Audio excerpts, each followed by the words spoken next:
Otro tema así de interés de semanal fue que la Cámara de Diputados declaró nulo, no, declara la comisión investigadora, ¿no?, de Libra. Y otra es que el Senado, la otra Cámara, no acepta los pliegos de los jueces de la Corte Suprema, ¿no? Que la Cámara de Senadores, ¿qué hace? Lo declara que no es la forma de hacerlo, es como anticonstitucional, porque el presidente lo que hace, trae un decreto de necesidad de urgencia, que sí, está avalado por la Cámara de Diputados. Él dice, bueno, yo voy a nombrar a 2 jueces para la Corte Suprema, ¿no? ¿Qué te dicen los jueces de la Corte Suprema? ¿Y qué te dice la Constitución? ¿Y qué te dice el Senado? Sí, bueno, por más que los hayas nombrado por necesidad de urgencia, es el Senado el que te va a decir si pueden entrar o no. Entonces el Senado los rebota porque es ilegal. El Senado considera que es ilegal el procedimiento, ¿no? Estaban medio flojos de papeles también los muchachos, ¿no? Si aparte empecemos a replantearnos qué es necesidad y qué es urgencia, sí, cuando algo puede cumplir porque el decreto de necesidad de urgencia nace justamente, lo dice la palabra, cuando existe una necesidad urgente. Claro. En cambio, cuando puede pasar los pasos protocolares y burocráticos del Estado Nacional, bueno, cumplamos con los pasos. Total, no hay ¿quién te corre? Es la Constitución lo que nos dice, ¿no? Claro. Bueno, pero para entender, a ver, a la gente que por ahí no está en el día a día, la Corte Suprema es uno de los 3 poderes de nuestra república. Nosotros nos gobernamos a tener una república donde tenemos un poder ejecutivo, que es lo que votamos cada 4 años, presidente, vice, un poder legislativo, que ese lo votamos cada 2, eso es el poder legislativo, y el judicial. Vamos a parar un poco ahí en el judicial. Vamos a ver los inicios de la Corte Suprema, ¿no? La Corte Suprema es el órgano que decide, es el órgano máximo del Poder Judicial, ¿no? Para que se entienda, el Poder Judicial implica la Corte Suprema, los jueces, las fiscalías, de todo lo que tiene que ver con la justicia, ¿no? El ministro de Justicia es el Poder Ejecutivo que administra, en realidad, pero no tiene injerencia en las decisiones del Poder. Es todo un despelote, no estoy dando una clase de educación cívica de primer año de la década del 90. Pero bueno, vamos a los inicios de... ¿Quién fue el primer presidente de la Corte Suprema? ¿No? Un tipo que no tenía muchos pergaminos, vamos a decirlo así, a voz y voto, y un tipo muy extraño, ¿no? Salvador María del Carril. ¿Por qué extraño? Digo, tiene cosas a favor, tiene cosas en contra, como toda la historia. Entonces dije, qué bueno, busquemos en la historia esos inicios de la Corte Suprema. ¿De dónde viene la Corte Suprema? De la Constitución de 1853, ¿no? Que es la que define que vamos a hacer una república de 3 poderes. Bueno, la Corte Suprema de Justicia. Hay un primer presidente interino, hay un vicepresidente que es justamente Salvador María del Carril. Y yo a Salvador María del Carril me sonaba por 2 cosas. Primero porque es el que fogonea el fusilamiento de Dorrego en 1828, ¿no? Y también porque fue el primer vicepresidente de la nación. Es decir, Urquiza, cuando asume la presidencia, después de declarada la Constitución, su vicepresidente es Salvador María del Carril, que era del Partido Unitario. Urquiza teóricamente era federal. Urquiza con su lema ni vencedores ni vencidos, ¿qué dice? Parece una canción de Los Redondos, ¿no? Ni vencedores vencidos. Ahí está, verá por ahí, no, bueno, dice ni vencedores ni vencidos, mi fórmula presidencial va a ser con uno de los contrarios, del Partido Unitario. En realidad estaban todos en contra de Rosas. El enemigo era Rosa, entonces los federales, hay medios tibiones. Los partidos actuales hacen estas cosas, ¿no? Los tibiones se juntan y dice, bueno, que venga Salvador María del Carril. Y teníamos este detalle, que fue el primer presidente de la Corte Suprema. Y hay algunas perlitas, por ejemplo, con Salvador María del Carril.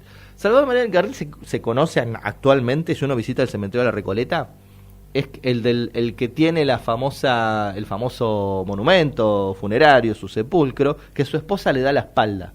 No sé si vieron esa curiosidad, sí, ¿no? Tiburcia se llamaba la esposa. Que él está sentado en una especie de sillón, ese sillón sería el sillón del presidente de la Corte Suprema, y un busto muy pequeño, muy chiquitito, que le da la espalda y que es su mujer, su esposa, Tiburcia. ¿A qué viene el enojo de Tiburcia? ¿Por qué se enoja Tiburcia? Parece que Tiburcia le gastaba mucho dinero. Y Salvador María del Carril hace público esto a través del diario La Nación. La manda al frente a su esposa a través del diario La Nación y dice, mi esposa Tiburcia gasta mucho dinero, y le da al diario La Nación todos los gastos de su esposa. Parece que la gastaba Tiburcia, no justificó nada. Bueno, Esto es posa, dale. En pala la levantaba lo del carril. Tuvo cargo por todos lados, jubilaciones y privilegios, y me van a hablar, toda esta gente la tenía toda. Bueno, la cuestión es que Tiburcia, cuando fallece Salvador María del Carril en 1880, Tiburcia dice, bueno, cuando yo me muera, a mí me ponen de espalda. Me ponen que vean mi enojo. Mi enojo era que mi esposo me manda al frente de mis gastos. Fallece Tiburcia y efectivamente si uno visita el cementerio de la Recoleta, que está plagado de estas anécdotas, historias, que son ciertas, ¿no? Que están justificadas por documentos históricos, uno va a ver que Tiburcia está dando la espalda con una cara de enojo total, ¿no? Para remarcar que no estaba de acuerdo con esto. Un poco más sano capaz que separarse y tirarse con de todo, con claro, los pibes. Ya está. Sí, yo creo seguimos casados, te sigo reventando la tarjeta de crédito y después me pongo cara enojada en el... Es que era un poco el modus operandi de la época, porque si bien la ley de divorcio, la generación del 80 tira una especie de ley de divorcio, pero la frena pues dice, bueno, transemos con la Iglesia Católica de vuelta. Entonces, no seamos tan anticlericales. Fueron un ratito anticlericales, se la jugaron con la ley, sí le sacaron todo, la plata la manejó el Estado, y no lo veo mal. Pero bueno, es otra discusión y otro tema. Pero era un modus operandi, decía, de que estas parejas realmente de las elites o de los... no se querían, realmente, 80.000 hijos por acá. Todo. Entonces, como que era declarado que estaban separados, incluso eran a veces declarado de los amantes que tenían, ¿no? Pero bueno, todo se manejaba puertas adentro. Volvamos a Salvador María del Carril, ¿no? Salvador María del Carril nace en 1798. ¿Sí? Es el gobernador más joven de la provincia de San Juan. Con 24 años es declarado gobernador de la provincia de San Juan en una década del 20, donde comienzan lentamente las provincias a generar sus instituciones, sus órganos de gobierno, ¿no? Es decir, ya pasó la guerra de la independencia, estamos en medio de la guerra entre unitarios y federales, la década del 20 es muy convulsionada, cuando cae el directorio de 1816, en 1820, cada provincia empieza a generar su propia autonomía hasta que se crea una constitución nacional. 1824 es el año de una de las constituciones unitarias que es rechazada, y Salvador María del Carril, en la provincia de San Juan, es gobernador de San Juan. Había estudiado en Córdoba, había sido recibido de abogado en la Universidad de Córdoba, extremadamente católico en un momento, pero que cuando asume con sus 24 años tiene una posición rara en esa gobernación, porque el tipo estudia en la Universidad de Córdoba, que era prácticamente manejada por la Iglesia Católica, y que él se consideraba heredero del deán Gregorio Funes, el deán Funes. ¿Vieron la calle de Funes? Sí. Bueno, ¿quién es deán Funes? Amigo de Cornelio Saavedra. Cornelio Saavedra es un conservador que se encarga que Mariano Moreno, Belgrano, Castelli no vengan con su espíritu revolucionario. Bueno, uno de sus discípulos es Salvador María del Carril, gobernador, como les decía, muy joven, con 24 años, y tira, a pesar de su catolicismo, tira una movida muy rara. Declara en la provincia de San Juan, cuando es gobernador, la libertad de culto. Entonces es como que todos se miran, pero este no era católico. Hay un porqué, todo tiene un porqué, ¿no? Si uno la familia Rawson, sanjuanina también, el padre del doctor Rawson, ¿no? De la calle Rawson, que también tenemos todos nombres de calle. A mí me encanta, se han mandado miles de mocos, pero tienen sus calles, sus monumentos. La familia Rawson, colega de los del Carril, andaban en negocios ahí medios raros económicos, entonces, y como eran protestantes, Salvador María del Carril declara libertad de culto en la provincia para una sola familia. Bueno. Así, según el censo que había en San Juan, eran todos católicos menos esta familia, que eran protestantes. Pero no sería la primera vez que se toma una medida de gobierno hecha a medida de a favor de alguien de mis de amigos, una familia. Y amiga, claro, encima, ¿no? Que se toma una decisión hecha a medida, Totalmente. una ley hecha a medida de una familia. Totalmente. Salvador María del Carril, el gobernador jovencito, 24 años, es depuesto. Es una revolución, le hacen los gauchos de San Juan, la clase, el bajo pueblo, como se llama. El bajo pueblo, cuando digo, no lo digo en modo despectivo, el bajo pueblo se le denomina a la para no decir la clase social más baja, bueno, la palabra bajo está, pero se quiere decir en las movidas populares más que nada, ¿no? Tiene una revuelta de movidas populares que se te termina yendo a Mendoza y después se refugia en Buenos Aires. En Buenos Aires va a estar ahí codo a codo con Bernardino Rivadavia, va a ser su ministro de Hacienda, va a manejar la economía. ¿Se acuerdan que yo hace dos clases anteriores, no mentira, dos columnas anteriores, les contaba que Rivadavia cuando pide el empréstito a la Baring Brothers, él también tenía la intención de explotar las minas de La Rioja, ¿no? Bueno, quien firma esa ley de decirle al poder al supuesto poder ejecutivo bonaerense que puede meterse con los recursos naturales es Salvador María del Carril. O sea que no tiene buenos antecedentes este muchacho. Salvador María del Carril, le vamos a dar un salto en la historia, vamos a llegar hasta 1828 para no aburrir a la gente y para que no sea tan denso esto. 1828 se termina la guerra con el Brasil. Asume la gobernación Manuel Dorrego, hombre popular si los hubo, hombre que héroe de la independencia, con el loco Dorrego despectivamente le decían, y no tan despectivamente porque era una persona que se le planta a Manuel Belgrano, se le plantaba a los jefes, tuvo peleas con Güemes, pero no peleas de caprichosos, sino peleas de un tipo que iba al frente. Es más, Manuel Belgrano cuando pierde la batalla, cuando pierde las dos batallas en el Alto Perú, Vilcapugio y Ayohuma, dice, me arrepiento de haber excluido a Dorrego de las decisiones, pues estaba castigado Dorrego en ese momento, ¿no? Manuel Dorrego, una persona que iba al frente, que tenía entre 13 y 14 heridas en su cuerpo, tenía el cuello doblado de un sablazo, tenía el cuello tirado para la derecha. Lo digo esto porque los cuadros te los pintan todos como que son gallardos, ¿no? Que no tenían una herida, nada. San Martín tenía una herida en la mejilla y una cicatriz en la mejilla y nunca lo vimos en un cuadro pintada la cicatriz, ¿no? Bueno, ahí está hoy se puede relatar con la computadora también, te borran todo. Bueno, la cuestión es que Dorrego, el loco Dorrego, hombre popular, hombre realmente que agarra a la provincia de Buenos Aires en un momento muy caliente, que ya había tenido problemas con Salvador María del Carril en 1823, cuando es gobernador por unos poquitos meses, se tiene que hacer cargo de finalizar la guerra con el Brasil, de que Argentina, gracias a los tratados de Rivadavia, le devuelve al Brasil el Uruguay, la provincia cisplatina, como le llamaban ellos. ¿Qué tiene que hacer él? Reanudar la guerra era un garrón, era un bajón, pero no tenía plata. Si no tengo plata, y no quería salir a pedir prestado afuera tampoco, Dorrego. Entonces dice, bueno, no, hago un tratado de paz nuevo, suspendo el que hizo Rivadavia, que le regala la provincia a Brasil nuevamente, con Manuel J. García, y lamentablemente Uruguay, para lo que era la Argentina de aquel entonces, se declara independiente. Hay una declaratoria de independencia con un arbitraje de Inglaterra a favor de los uruguayos, ¿no? La cuestión es que Dorrego, esta movida fue bastante antipopular en el ejército que vuelve de Uruguay y de Río Grande, de Brasil, a la provincia de Buenos Aires. Y qué cosa rara, ¿no? Porque Lavalle no se enojó con Rivadavia cuando Rivadavia le devuelve al Uruguay. La guerra con el Brasil la gana la Argentina en el campo de batalla, en el campo naval. Pero ¿qué hace el Rivadavia, que era el presidente? Le devuelve al Brasil lo que habíamos ganado en la guerra. Medio extraño. Toma, deja. Claro, y ahí el ejército de Lavalle no se enoja tanto. Ahora, se enojan con Dorrego porque Dorrego dice, bueno, declaramos la independencia. No me queda otra. Dorrego se ve entre la espada y la pared porque digo, no puedo continuar la guerra porque no tengo plata, no hay dinero, la provincia de Buenos Aires está quebrada.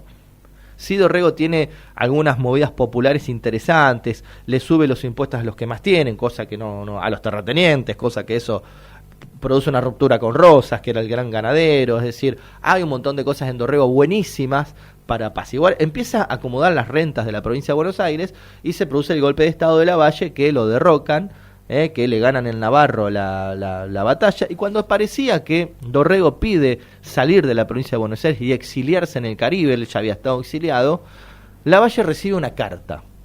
¿Una carta de quién? De Salvador María del Carril. Vamos al inicio, al gobernador joven, al primer presidente de la Corte Suprema, al vicepresidente Urquiza, que en esa carta él dice directamente, metafóricamente, no directamente, metafóricamente, dice, hay que cortar la cabeza de la hiedra, o de la hidra, que es el animal mitológico, ¿no? Que si vos le cortás la cabeza, se cae todo.